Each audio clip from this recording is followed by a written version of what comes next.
여러분 안녕하세요. 가구맨입니다. 또 갑자기 덥더니 장마가 진 것 같아요.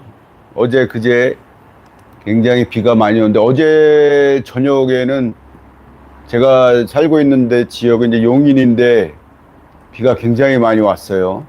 오늘 아침에도 내렸다 안 내렸다 지금도 뭐 이슬비가 꾸역꾸역 내립니다. 여러분 그 장마가 이제 또 시작이 돼서 가뜩이나 더운 날씨에 습하실 텐데 건강관리에 유의하시기 바랍니다.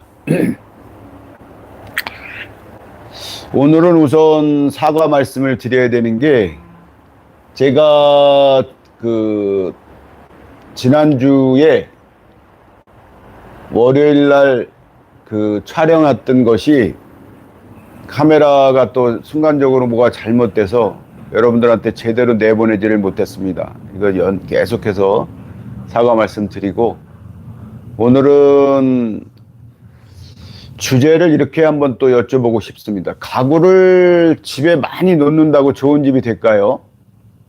어떻게 생각하세요, 여러분들은?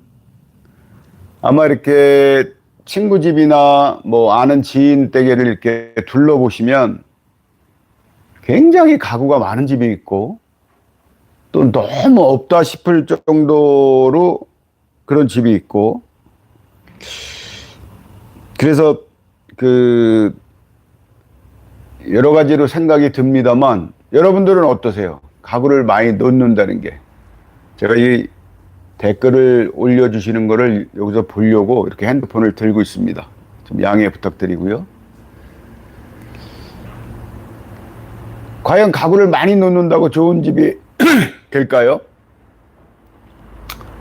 제가 예를 들어서 이런 얘기를 한번 드려볼게요. 저희가 이제 휴가철이 됐으니까 호텔이나 콘도나 이런 데 예약해서 가시는 분들도 계시잖아요. 근데 누구나 다 공통적으로 느끼는 거긴 하지만 안 그러시는 분도 혹시 계시겠죠.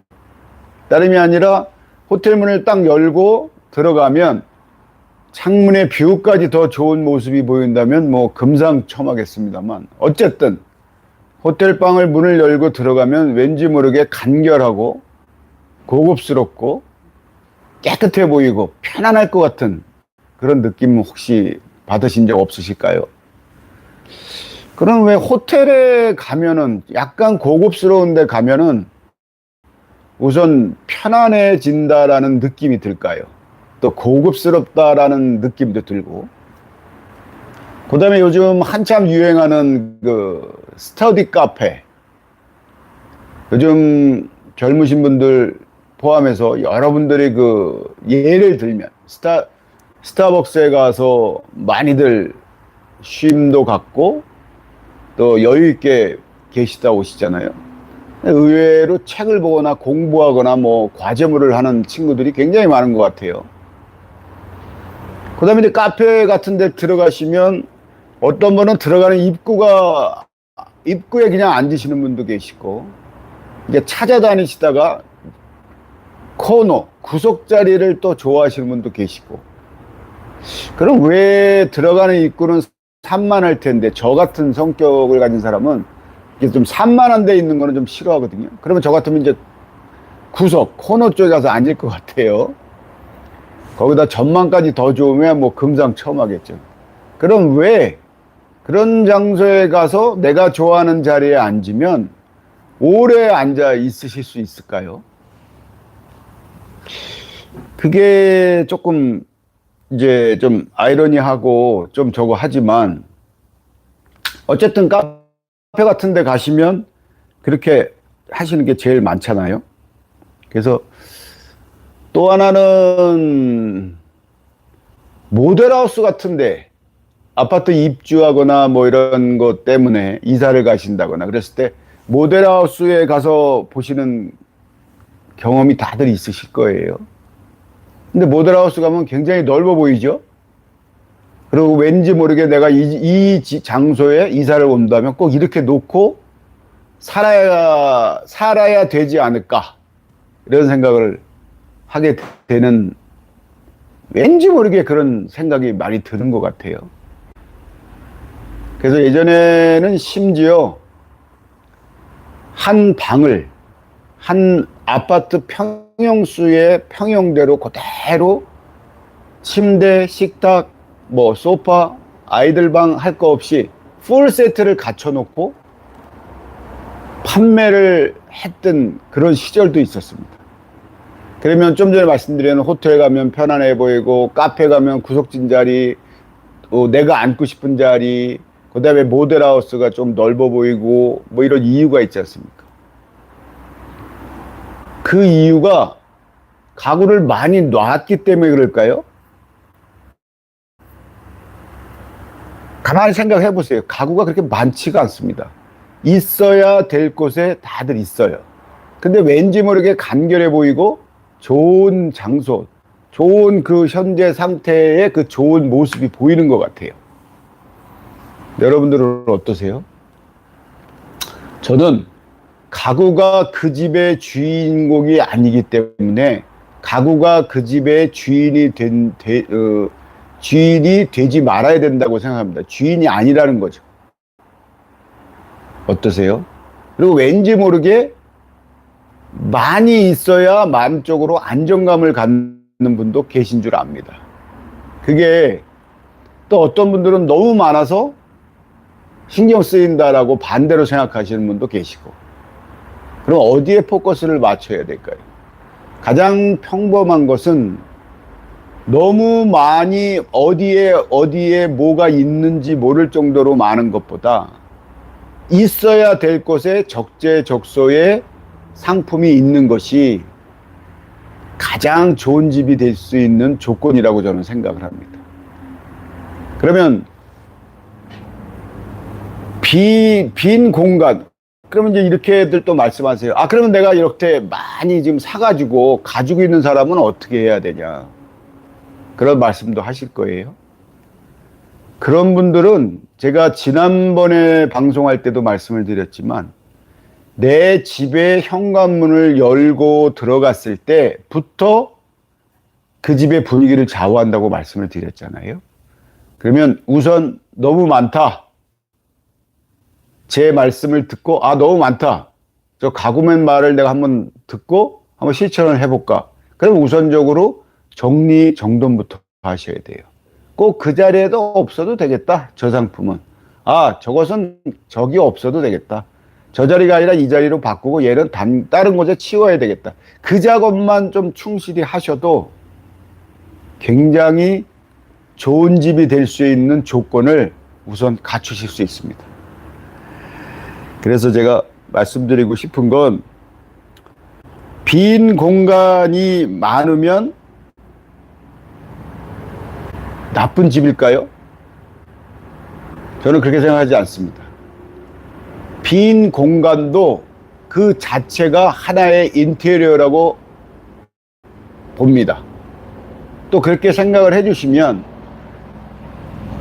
넓음의 미학, 많지 않음의 미학 중에 하나가 복잡하지 않은 빈 공간 속에서도 여유를 누리고 내 마음이 편해질 수 있는 조건이 정말 많이 있습니다. 그렇기 때문에 빈 공간을 놔두면 어딘지 모르게 어색하지 않을까, 이렇게만 자꾸 생각하실 것이 아니라 빈 공간도 인테리어다, 그렇게 생각을 하시면, 지난번에 말씀드린 거의 연장선입니다만, 결코 많은 가구를 놓는다는 것이 내 집에 멋있고 좋은 집처럼 보이는 조건이 아니라는 거죠. 정리를 해서 말씀을 드리면, 가구는 그 집의 주인이 아닙니다. 내가 주인입니다. 내가. 그 집에 사시는 분이 주인이지 않으시겠어요? 예를 들어서 말아서 조금 불편한 얘기를 한 가지 드려보겠습니다. 특히 어린 자녀분이 있으신 댁에는 소파 있고, 그 앞에 탁자 있고, 그 앞에 뭐가 있죠? 대부분 TV 다이와 TV가 이렇게 형성되어 있습니다. 그 세 가지의 공간만 놓고 봐도 어린 자녀가 있으신 분 댁에는 아이들이 많이 아무래도 활동성이 많으니까 왔다 갔다 하지 않겠어요? 좀 뛰어다니고. 그러면 가장 불편한 것이 가운데에 있는 테이블입니다. 테이블 사이로 비껴가야 되지, 잘못하면 부딪히지. 그러면 그 테이블을 어린 자녀분들이 있으신 댁에는 테이블을 사지 마세요. 있으신 거는 딴 장소로 한번 옮겨보세요. 그네들이, 그 아이들이 조금 더 성장할 때까지만. 그러시면 우리 집이 이렇게 넓었었나? 아, 우리 애들이 이렇게 편하게 뛰어놀 수 있는 공간이 있었었나? 이런 생각이 바로 드실 겁니다. 생각을 해보세요. 어린 자녀분 있으신 분들은 예를 들어서 TV를 보다가 뭐 차도 마셔야 되고 뭐 과일도 먹어야 되고 그러면 그런 거를 놔야 되는데 그런 거를 안 놓고 그냥 잠깐 쓰시는 거잖아요. TV를 본다거나 그런 거는. 그러면 그 자리에 조건이 아이들이 좀 어린 자녀분들이 있는 집의 조건은 그 테이블이 있어도 그만 없어도 그만이에요. 제 생각에는 없는 게 훨씬 편안합니다. 그러니까 많이 있다고 해서 좋은 게 아니라는 걸 그 단적으로 그 한 예를만 드려도 공감 가시지 않으십니까? 어떠세요, 여러분? 저만의 착각일까요? 요즘 집집마다 있는 게 하나씩 있더라고요. 손님 댁에를 가끔 가보면 뭐가 있냐면 그 안마 의자, 마사지 의자, 소위 말하는 그 의자가 하나씩 다 있으시죠? 근데 그 의자가 어떻습니까? 그거는 뭐 일목요연하게 다 큽니다. 사이즈가. 너무 커서 소파를 만약에 구매하시러 오신 그런 일반 손님들이 그런 얘기를 많이 하세요. 어떤 얘기를 하시냐면 이 사이즈가 얼마나 되죠? 얼마입니다. 아, 10cm만 작으면 들어갈 수 있는데 아, 이걸 샀으면 좋겠는데 아, 이게 진짜 마음에 드는데 그럼 뭐예요? 그 덩치 큰 그 가구 하나로 인해서 다른 물건이 못 들어가고 진짜 들어갈 수 있는 물건이 못 들어간다는 거죠.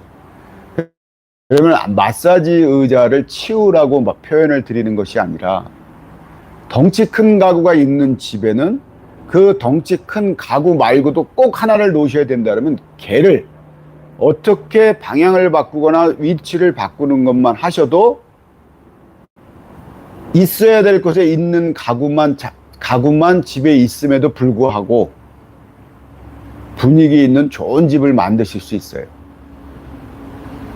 꼭 많고 갤러리가 아니잖아요.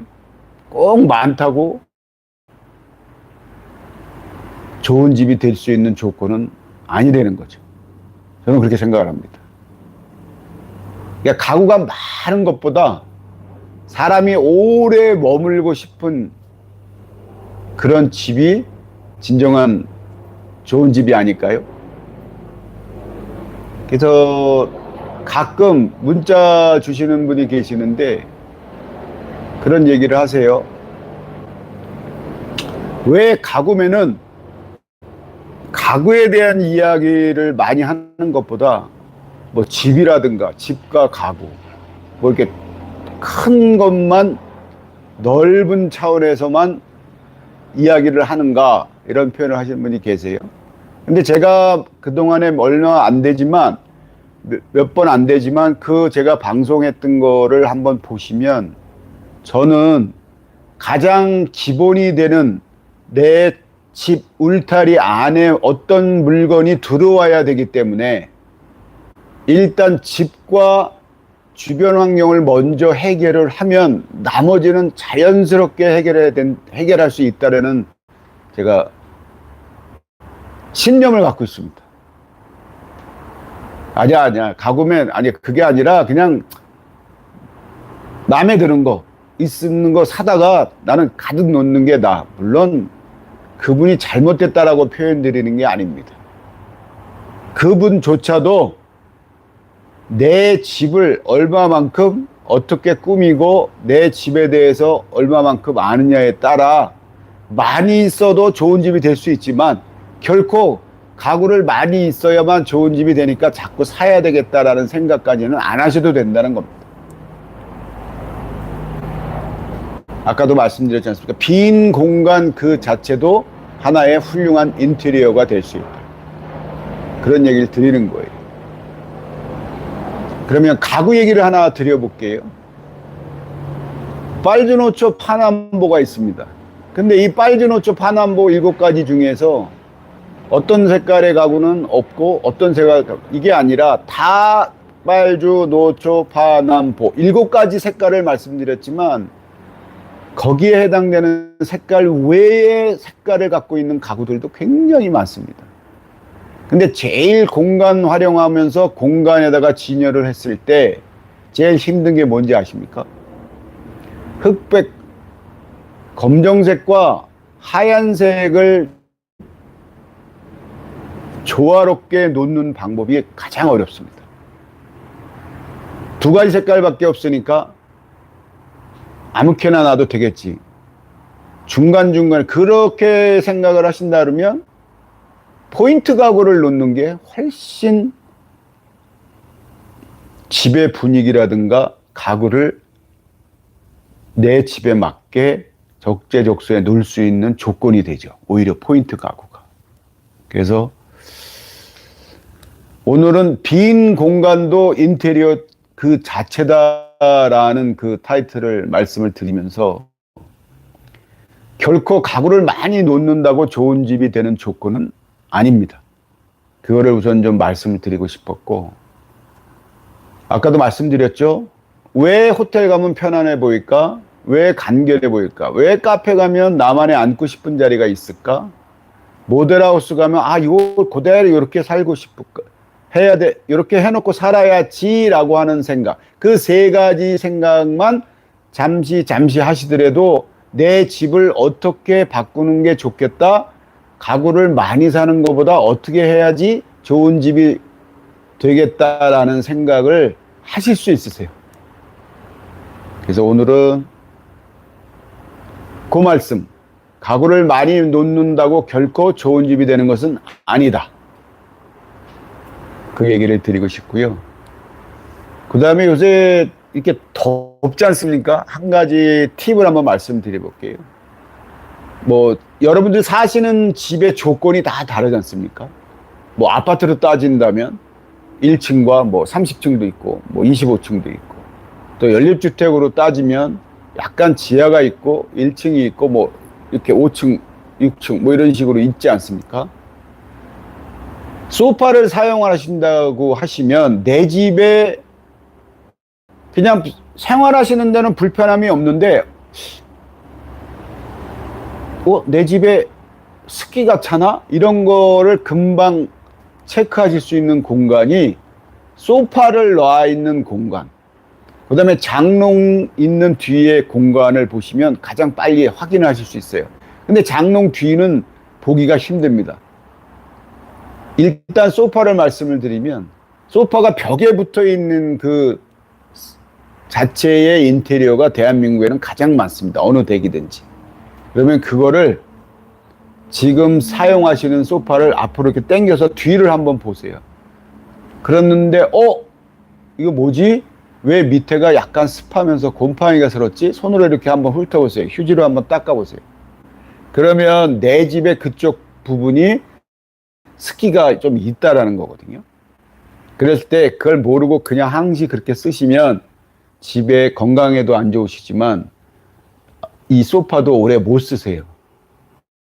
그러니까 환기를 시키시고 좀 앞으로 빼서 닦으시고, 장마철에는 햇빛이 나면 문을 활짝 열으셔가지고 이 환기를 시켜주시는 게 가장 좋습니다. 나중에 또 타이틀을 만들어서 설명을 드리겠습니다만 오늘은 요 얘기를 드리고 끝을 내도록 하겠습니다. 여러분들이 이제 휴가 가시죠? 소파가 보통 창가 쪽으로 많이 있습니다. 그것도 어떻게 해요? 창가를 완전히 등지고 계신 분도 계시지만 한쪽 라인, 왼쪽이 됐든 오른쪽이 됐든 팔걸이 한쪽이 발코니 옆쪽에 붙으면 햇빛이 중간까지 들어오면 그 오른쪽에 햇빛이 가장 많이 받습니다. 자, 무슨 얘기를 드리고 싶어서 이 얘기를 드리냐면, 아무리 비싸고 아무리 좋은 퀄리티의 소파도 직사광선을 받으면 곰팡이가 씁니다. 죄송합니다. 곰팡이가 아니라 탈색이 됩니다. 왜냐하면 쓰시다가 한 1년도 안 됐는데, 아, 왜 우리 집 소파가 한쪽만 색깔이 변하죠? 그런 고객님 댁에는 한번 가보면 바로 답이 나옵니다. 그래서 드리고 싶은 말씀은 이번 휴가철에 휴가를 가시면 창문에 커튼을 반드시, 블라인드를 반드시 내리거나 커튼을 반드시 치셔서 직사광선을 받지 않도록 하시고 휴가를 다녀오십시오. 그러면 소파를 오랫동안 또 쓰실 수 있으세요. 간단한 팁 하나 말씀드렸어요. 그 다음에 제가 지금 이 앉아있는 의자, 요건 이제 제가 직접 수입을 해온 의자인데, 요거 이제 제가 이름을 로아 의자라고 이름을 붙였습니다. 요 의자를 갖고 다음 주에 라이브로 판매 방송을 한번 하겠습니다. 미리 공지를 해서 제 유튜브 채널에 날짜를 올려놓겠습니다. 그때 많이들 와주시고 한번 봐주시면 제가 좀 자세하게 설명을 드리면서 이 의자의 장점 이런 것도 말씀을 드리도록 하겠습니다. 사람이 오래 머물고 싶어야 된다라고 생각하는 게 가구맨의 생각이고 저희의 가구맨의 정신입니다. 여러분, 아무쪼록 이 비가 오고 환절기에 건강 조심하시고 또 다음 시간 찾아뵐 때까지 편안한 그런 일상이 되셨으면 좋겠습니다. 그동안 제가 잊어버린 게 하나 있더라고요. 구독, 좋아요, 이 말씀을 꼭 드려야 된다고 해서 제가 그 말씀을 잘 안 드린 것 같아요. 구독, 좋아요 한 번만 눌러주세요. 감사합니다. 가구맨입니다.